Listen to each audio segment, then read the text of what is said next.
Courtney, should I go live or are you going to bring them in?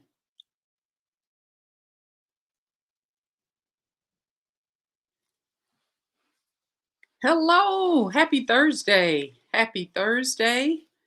And I am super excited about today. And just want to invite everyone to come on in and join me this special conversation that we are having. It's just a wonderful time to just have discovery and kind of expand our knowledge base, moving into a place of less traditionalism as relates to how we think, our mindsets. And so today's conversation, I think, will really, really be good and very enlightening and thought provoking, cause you to think and look at things with a different point of view. I think if anything that has happened as a result of this pandemic has caused us to have a different viewpoint. And as a result, we are seeing things from a different perspective. And so today we're having a conversation with stay at home dads, and we're talking about the stigma that's often associated with stay at home dads. And I'm excited because we have the opportunity to talk firsthand and to really hear directly from the source of those who have made a decision to be stay at home dads. And if time permits, we'll get into some questions and we will be able to think about things because every family is different. Every um, prototype of what God has created as a family is not the same. And I think so many times we try to carbon copy the dynamics of what a wife should do, what a husband should do, um, what our parents' family situation was, who did what, and what the roles were based on gender. And so we're looking at just flipping upside down the roles of those who choose to stay at home. And so often we've looked at it from the mom's point of view, being a stay at home mom. And um, so today we're going to talk to stay at home dads. And so this is going to be really, really good. I'm excited about it. And so what I like to do now is start with our first guest. He and I had a conversation several months ago. I think it was back in June, and we really, really hit it off. And I was super excited about the things that he's talking about because I think that more than anything, there has to be equality in the home where each person is respected with their abilities and the graces that they have on their lives and the things that are necessary for that particular family. And so my guest today I want to introduce is Shannon Carpenter. Shannon lives near Kansas City, and he's been a stay at home dad since 2008. He's also a humor writer trained through the famous Second City. And whether writing social satire or parenting essays, he's always able to find your funny bone and leave you with a lasting impression. He's done public readings on local NPR affiliate KCUR. Say, go Chiefs. I'm a Kansas City Chiefs fan. Anyway, and teaching through the Stay at Home Dad Network and the Dad 2.0 National Conference, which named him one of the funniest dads of 2019. He's given interviews about his experiences to Forbes, Wall Street Journal, New York Times, as well as NBC, Fox stations. Redbook has named him one of America's adventure dads. Finally, BuzzFeed recognized him as one of the funniest women of the week in 2020, which was weird because he obviously is not a woman. But it just goes to show you his sense of humor and the things that he is so comfortable joking about and causing us to think differently and not to be so strict and stern about our gender and our dynamic in our home. So please join me in welcoming Shannon Carpenter. Hi, Shannon. Hi, Taffy. It's good to be here again. It's good to see you again. Yeah, I'm so excited and congratulations on your new book, your new release. Thank It you. is entitled The Essential or Your Essential manual for being an awesome full-time father. Mhm. This is entitled The Ultimate Stay-at-Home Dad. Tell me why you decided to put all this into a book. You know, the way that kind of happened is I've been writing for a while as a stay-at-home dad, and I wrote a memoir. I wrote a bunch of funny stories that really spoke to my experience. And the editor at Penguin got it and said, "I love your voice." And he said, "I want you to add advice." And I was like, "Well, how much?" And he's like, "All of it." I was like, "Oh, we're doing a new book." Okay, so we're doing a new book. And then I started looking around at the books made for dads, and they were just non-existent when it comes to caring for your child. It handled everything with the premise that you didn't really want to be there. And that wasn't my experience at all. I wanted to be with my kids, and I needed to know how to do things. Like, how do you change a diaper when there's no changing tables, for example? What goes in my diaper bag?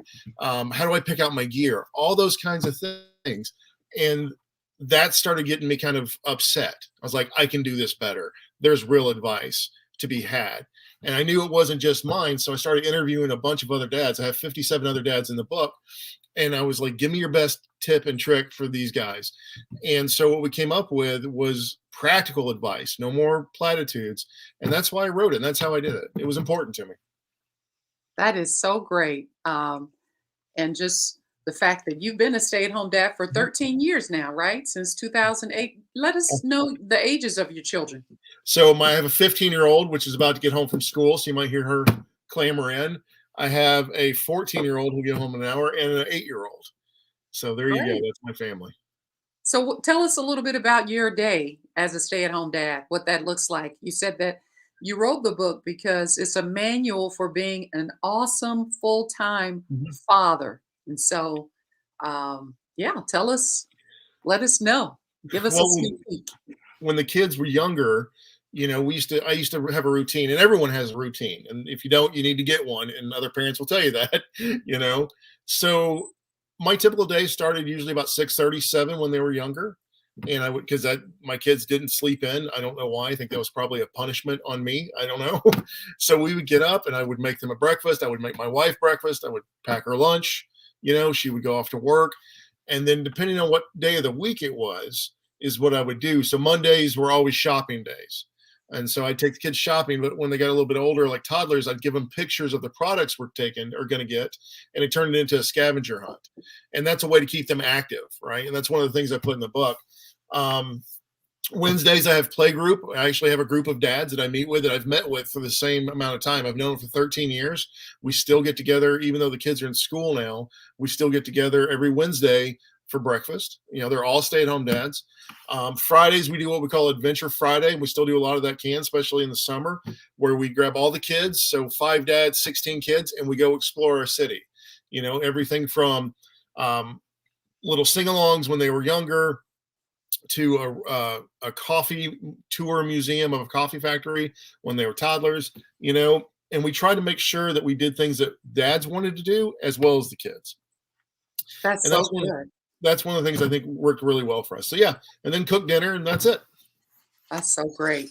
Now, I wanted to go to an excerpt from your Uh-huh. book because I think this is very, very interesting.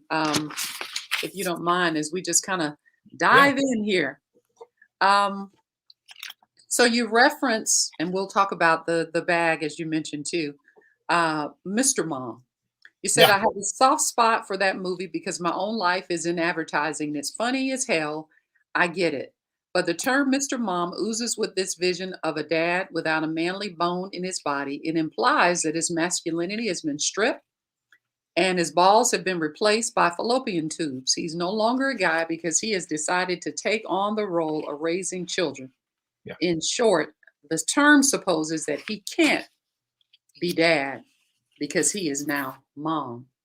And so in the book, you focus on the factor that you are dad. He says, are are we Mr. Mom? No, we're not. And like I said in the book, my wife is in advertising, right? She does, she sells schooner tuna basically, and that's what she does. So in the movie's really funny, but when you think that that's what we're like, that I'm Mr. Mom, that I'm somehow effeminate, it, for most of us, it's just not true. Just because we made the decision to take care of our kids, and I don't know why that's controversial to begin with, right? Is I'm just taking care of my kids, you know. Um, so what I tell other dads when they're first starting out is no one gets to decide what your masculinity means. No one, you Mm. know. That's your decision, and the only role model you got to be is to your kids and to your wife, and that's what's important. And then the rest of them, they can handle themselves. That's so good. I love that Thank you. because you say only if we start calling mom Mrs. Dad, because no one says that, but that's No, good luck. And it ah, would be insulting to her as well that somehow because she can earn money or does earn money that it makes her less of a mom, and it's just not true, you know. yeah. Ron says that's so good, and the positive comments. I mean, people are really, really excited Yeah, about the information here, and so yeah, we're really causing just a new mindset as it relates to this topic. So I'm super excited. Have you been judged by your male friends about your decision to be a stay-at-home dad, Shannon? not by my male friends. They, believe it or not, my generation, at least the guys I knew, were very supportive. They may have been a little apprehensive because it was at the time I did it. It was not as common as it is now, you know. But they were supportive. Um, but that doesn't mean you don't get a lot of judgment out in the world. Any YouTube comment section, just stay away from it, you know. And there's articles of people write about stay-at-home dads. There's this recent talk with toxic masculinity, and stay-at-home dads will come up with being too effeminate on the other side, and I'm like, no, I go chop wood. I can build your bathroom. Let's do it. And you get that. You do get that. And that's usually comes from a place of either ignorance or jealousy. And that's okay because, people got to work out their own issues. But the problem that they have with it is not my problem. I still have a job to do because you'll find that most stay at home dads, and I think stay at home parents in general, consider what we do an actual job. And we try to be really good at it, even when we fail. Wow, that is really, really good. Now, you referenced the bag Mhm. in your book. Tell us a little bit about the importance of the different bags and backpacks and all All of that. that. So I tell dads to stop calling it a diaper bag because at the beginning, I want you to change your mindset. You're not trying to be an at home parent like a mom does. She has her own interests and the own way to do things. And what I want dads to do is to, embrace your natural abilities as a dad. So I call it an adventure bag.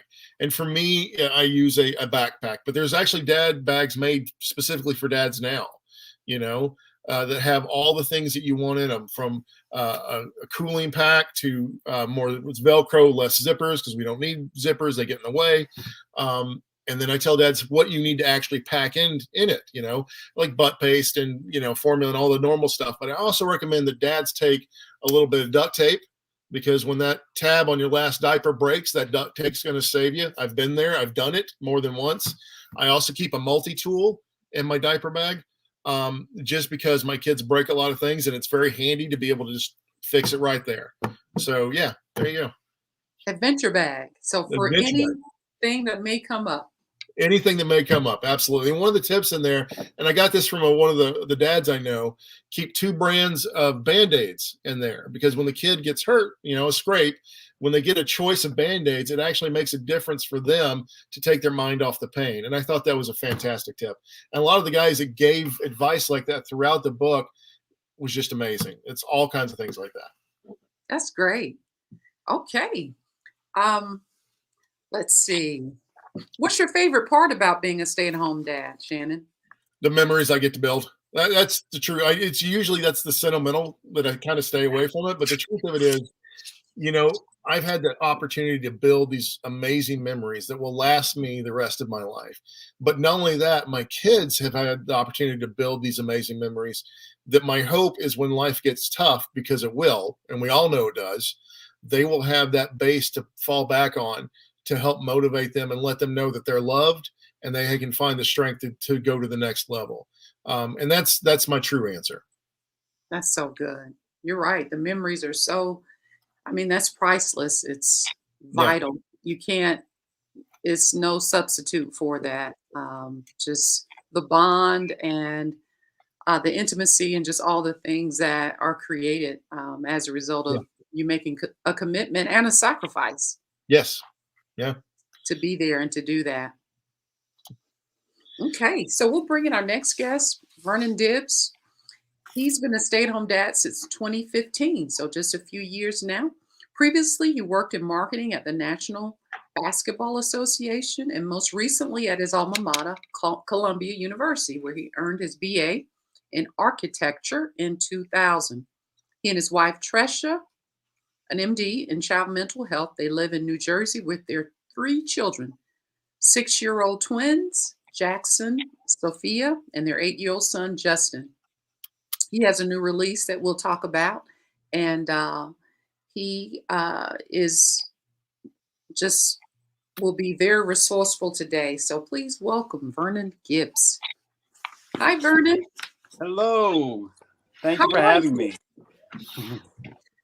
Tell us a little bit about your favorite part and what kind of prompted you to make a decision to be a stay-at-home dad. I think I have to echo what Shannon said. Just the memories that I'm making with my kids is just, sometimes I get these updates in my phone about things that happened, a couple of years ago. And I'm like, oh, that's right. I had this time when I took them to the baseball field, or I had this time when, the stroller broke and I had to carry them up the snow-covered hill on the way to school. So all these things, the good and the bad, some of them are memories. I'm like, oh my goodness, I can't believe I got through that. But to be able to have that and say, I made the decision to be, with my kids is something that, you can't replace. So, every time I think about the decision that I made, in 2015 to do that, I mean, that's probably the best decision that I made, aside from marrying my wife. That's probably my first best decision. But, being a stay-at-home dad, we made that decision because we knew we were having twins in 2015. And my wife is a physician. She makes a really great salary. And we thought a little bit about the finances. And we said, my entire salary will be going towards a nanny or towards daycare. And we thought, you know what, who better to be home with their kids than their parent? So my wife was, all about it when I said, maybe I can just be a stay-at-home dad for a few years until they get into school and everything. And she was more than happy to have that be the decision. So it was good. I'm glad I made that decision. And it's been really a great journey for the last 6 years. What and maybe Shannon, you can chime in too. What kinds of I guess things should a person or a family think about when maybe posing this option? Is it are there certain indicators that maybe you both thought about in making this decision, or was it just kind of random? Or what advice would you give to someone who's trying to determine, like you mentioned, the cost of daycare and how expensive it is, and maybe your own personal aspirations? But how does one maybe come to start thinking about something like this? I think you have to, well, I'll just jump in really quick here. I think it really you have to make the decision yourself and for what works best for your family. And Mm. I think a lot of times we're so used to how perhaps we were raised and what we saw in the home. Both of my parents were out of the home. And so when I had children, I wanted to duplicate the same thing when it came to my role and wanting to be out of the home. And so we homeschooled for a couple of years, but I think you really, as a family, have to look at just what your goals are and what your vision is for your family. That's true. It was that way for me. We looked at finances first, like Vernon. And that wasn't our only decision, because I joked with it with my wife when I looked at the finances, but then I looked at our personalities, and my wife is, she enjoys the workforce. She enjoys the office. And she gets her energy from that. And I'm more of a self-starter and self-assured, which I think as a stay-at-home parent is coming to a great deal. Like it's nothing to me in the beginning especially now, just to grab the kids and go out in the world instead of being locked in the house. And in fact, we're hardly ever home. What I recommend to any guys looking to be a stay-at-home dad or a stay-at-home parent is get your job description in writing at first. know exactly what you're doing, exactly what your responsibilities are, and the expectations from both sides. And that saves a big load of headaches down the road. Um, your wife is going to have expectations. You're going to have expectations. What happens if those aren't met? So I know it sounds like a joke, and I kind of wrote it as one, but I legit have a job description of what I will and will not do. And we've had it for years.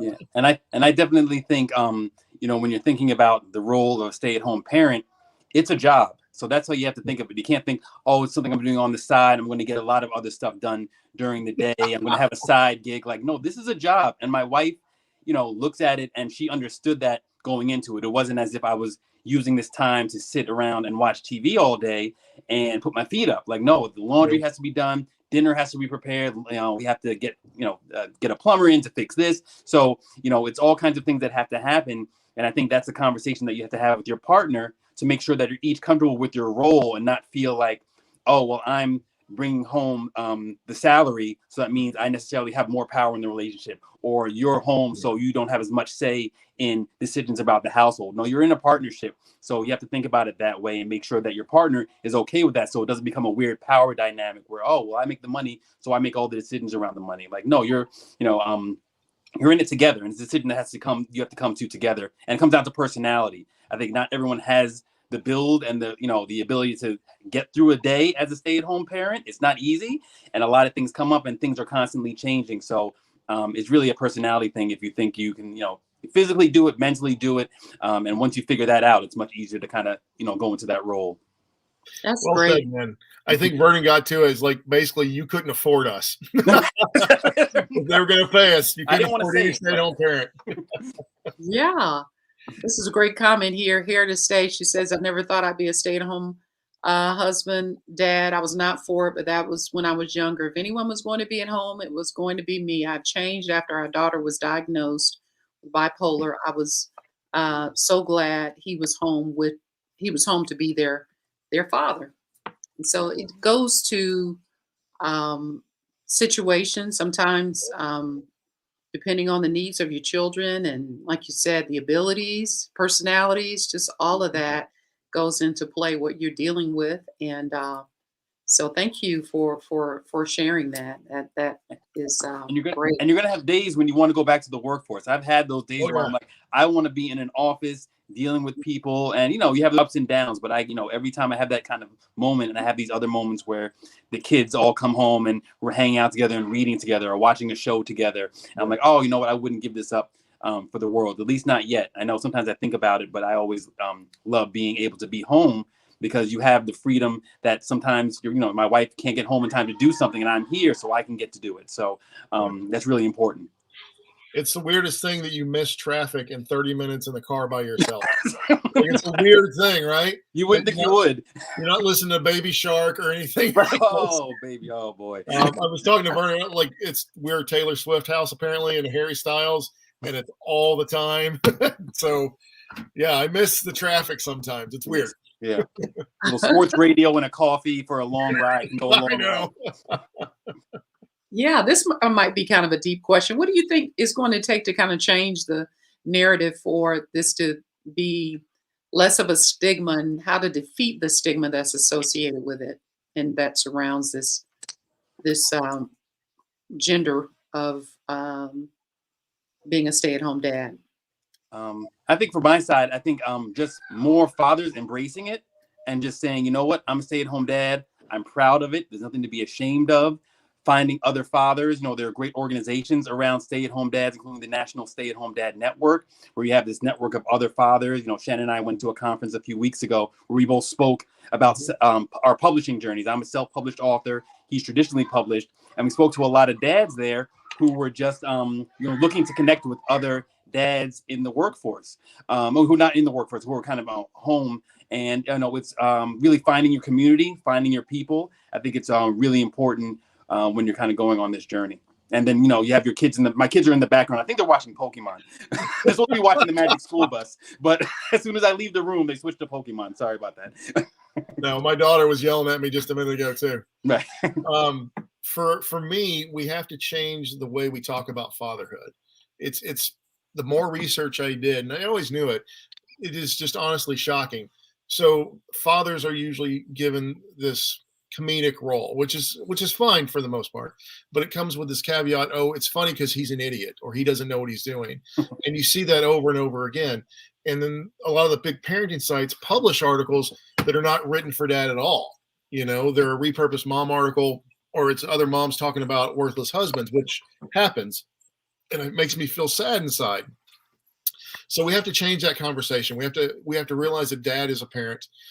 He's never helping mom. He is not babysitting. He is doing his job as a parent. Any dad that tells me I'm going to help mom, I go off on him a little bit. Like, no, you're not. You're going to go be a dad. Go be a dad.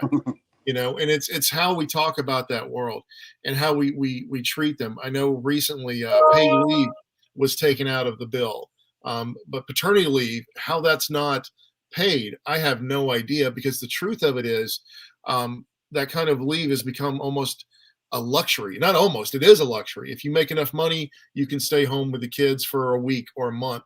And we've gotten to the point where even that it's absurd that we're talking, should dad spend time with his brand new baby?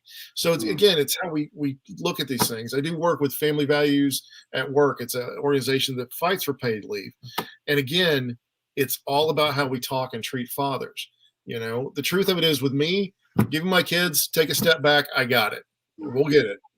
I'll do it differently, but we'll get it. So that's, I think, to get rid of the stigma, it's how we're portrayed in the media and how we're portrayed in the world. And it takes people like Vernon and other guys to be proud and show that they're doing these good things, So in other words, just helping to model it and spread Yes. the word and help people to understand what it's like in living color, and how to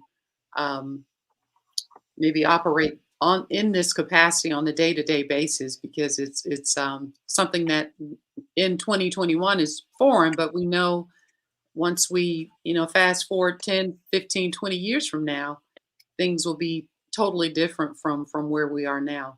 Yeah, absolutely. Yeah. The pandemic has caused so many of us to be in the home a lot more, and roles have changed as a result of that. People are working from home and sorting a lot of this out, and so there's more to come. And somehow I felt like, being a stay-at-home dad, I never thought something would happen that would say, oh, what I'm currently doing prepared me for this. So when the pandemic hit, I was like, oh, I have to be home with my kids all the time. Oh, that's not new. So it was kind of, as much as I wanted them to be in school, I was better prepared than I think most, just when it came to dealing with kids and, them being home all the time. It was not that big a transition for me. So I actually found myself being, people reaching out to me with questions about, what should I be doing? And, how do you balance it and that kind of thing. So I think that made me feel like, okay, great. I made the right decision. And now I can be, give some advice to someone who might not be ready to have their kids and try to balance doing work, So I thought it was pretty amazing how that came together.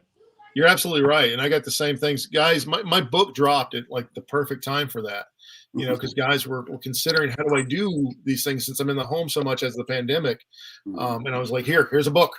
This literally tells you everything you need to know about how to do what Vernon and I did, because Vernon's right. We are lucky to be stay-at-home dads during this moment in time, because our families suffered a lot less upheaval than I think most others did.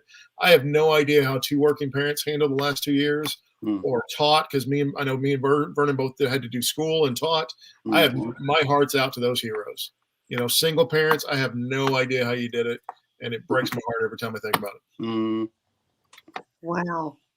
Well, this is good, guys. I really appreciate you taking the time to have this conversation today. I think, if anything, it's really causing us to think about what toxic masculinity is, and those conversations are so important, because we are seeing the importance of younger men and just younger males knowing what is manhood and what does that look like, and to start exploring and having this type of discovery, and it's no better time than now to start having these type of conversations of what is masculinity, because it's been just so misdefined and misunderstood, and I think that these type of conversations and the examples that you are setting is giving us an opportunity to reimagine what manhood is, and what how important it is for families and society for us to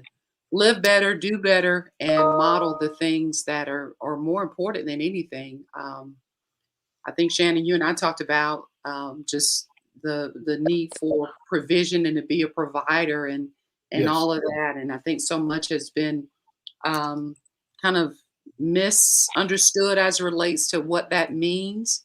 And so these are the things that you address in your book, Mhm. and just really encouraging everyone who's tuned in today to get a copy of Shannon's book. Is Stay at Home Dads, the ultimate stay at home dad, your essential manual for being an awesome full time father.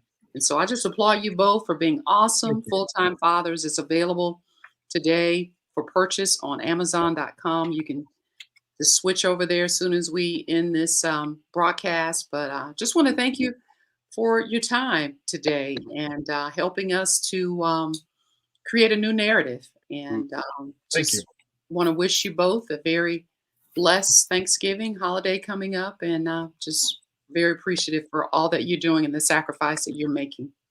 Thank you so much. And I was able to contribute to Shannon's book as well. I had a little Yes. quote about being about how to shop at Costco. So I told him, shop That's good. certain things at Costco, but don't get like fruits and vegetables, because if you have too much of it, it tends to go bad. So that was kind of my contribution to his book. So Well, he's a that reached into Vernon's first book. The name of your first book, Vernon? Oh, the first book was When Good Fruit Goes Bad, which is a book about fruit and eating healthy. So that was my first book. And then the next book was I'm Dreaming of a Brown Christmas, which is a little book that I did that talks a little bit about kind of all the beautiful brown things that we, take for granted at Christmas. So in between, being a stay-at-home dad and doing all kinds of stuff, I was able to put two books together. So I'm kind of happy, stay-at-home dads we can multitask. So it's not just all diapers and food and laundry. And that first book, I had the opportunity to read it before it was published, and I love it. I have my copy back over there, and we can't wait. I'm not giving the kids their second book yet that Vernon wrote, but it's coming soon. All right. Well, thank you all for your time. And Thank you. again, you're welcome to click over and get a hold of this new book. And I believe it'll help to enlighten and just create new conversation in your home. Have a great one. Thank Thank you. you.